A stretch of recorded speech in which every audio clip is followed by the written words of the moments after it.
Hey, how you doing, good lookins? My name is Christian, and welcome to the See Mexican Show. And today, I finally watched. I think it was 2 days ago. Skull Island. I tried to record because I wanted to give you a very fresh report on how I feel about the series. It's it's actually 8 episodes, and and I got a lot to say to this series. To know, to give you the breakdown of what Skull Island is Skull Island is an American anime influenced adventure television series developed by Brian Duffield for Netflix. It is the first television series of the MonsterVerse franchise. The series was produced by Powerhouse Animation, JP, and Legendary Television, with Duffield and Jacob Robinson serving as showrunners. Features the voices of Nicholas Cantu, Mae Whitman, Darren Barnett, Benjamin Bratt, and Betty Gilpin as the group of shipwrecked characters who find themselves on Skull Island in the 1990s, where they encounter giant-sized prehistoric creatures, including island's self-appointed guardian, Kong. I got that from the Wikipedia, but also I'm going to tell you my opinions on all the 8 episodes of said series. Um, the good part is that the animation is quite good. I like it. The background images and foreground images are top notch. There's a good balance between them. It syncs very well. Also, certain CG sequences of the series is actually quite good. It doesn't, have this jarring, disjointed effect. So the CG sequences of this animated series, fantastic. Can't complain there. And the fun thing about the whole uh about the series, like, it's like watching Jurassic Park. Like, if Jurassic Park was set, of course, Jurassic Park was set in an island, but this one is another island, but set in the MonsterVerse. Felt like I felt like it's like watching another version uh of Jurassic Park. So for me, that's a fun aspect. And also, like the name, like the island itself, there's a lot of monster fights. Good monster fights from Kong, fighting other creatures, and also there's a lot of good action and chase sequences that you really enjoy. You really enjoy as well. Voice acting, yes, again, voice acting is still fantastic, great. Dialogue, I'll be honest, it's 50-50. It's like an ebb and flow. Like, some parts are good dialogue and good banter, and some is just no. And I have to tell some of the things that I didn't like it, because I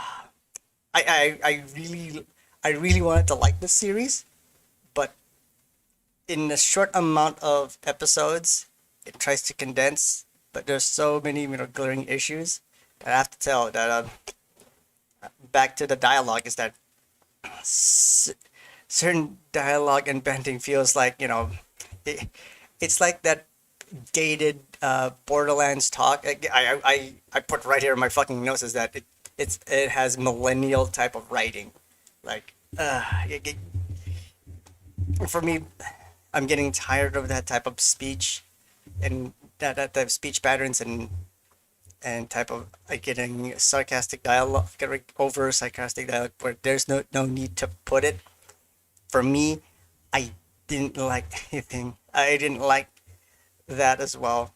And also, I have to put out a point some of the characters is that Annie from this series, another character is that uh, she's kind of a bit of a standoffish and annoying. Rather than I want to root for her, it's just mm, it's not there at all. I felt annoyed about that character. I never liked it, not because, oh, she's a woman. No, no, no, no. It's how they carried off and how they write her into it. It's not jiving very well for me. I really want to like her of the origin story, but the more she grew, I go, she kind of stands offish. You can make an argument of, oh, it's it's this characterized it's his character when she uh went through the Skull Island, but she felt very super jokey. That's the reasons why I always bump it into that on the writing, because it's the stench of that character is just uh uh has that millennial type of writing. So for me, uh, some of the episode structures are, wonky at best, because like I said, it's 8 episodes. You have 4 episodes in. Some of them are quite good, like the first 3 episodes. Then the fourth went, a bit of a four to six, a bit, lackluster. Some of them they're not good. On the seventh episode, it's the origin story of Kong Island and what happened. For me, I didn't like that they dedicate only 1 episode of that. I wish it was, properly structured, that the first the first 4 episodes should be great. It was set in the present, but also from the fifth towards the seventh would be, properly laying down all of the flashbacks, so at least we can have it, because I rather have that type of structure rather than centered on in the now, and then having shitty dialogue that doesn't work. And also and also it should have been split that way. And for me, I, again, I wanted to give this a very higher rating, but uh, and also it's another aspect is that it felt so squished. You have 8 episodes, and it feels it's so compressed. It doesn't breathe that much. And again, that's the reasons why the episode structure and focus was not that good. Again, from the seventh to the eighth was a really disappointing aspect, because they spend way too much time making making 1 episode as a origin story, rather than make those origins the flashback scenes, either towards the fourth, towards to the seventh. But at least it makes actually sense to really have that world building aspect per episode. And the episode ends on a cliffhanger, and the second season will always be on 2024, and most likely to be canceled, because it's Netflix. They're skittish as hell, and I don't trust these people in Netflix to deliver this animated series. And to me, I would give Kong Island. No, it's Skull Island.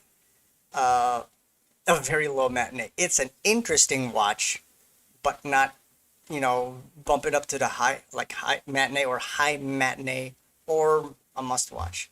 So for me, it's a low matinee. You can check it out, but don't waste your time expecting higher quality in story, because uh, for me, it's a very disappointing ending as well. So I hope you enjoy my review, and I'll see you in the next one.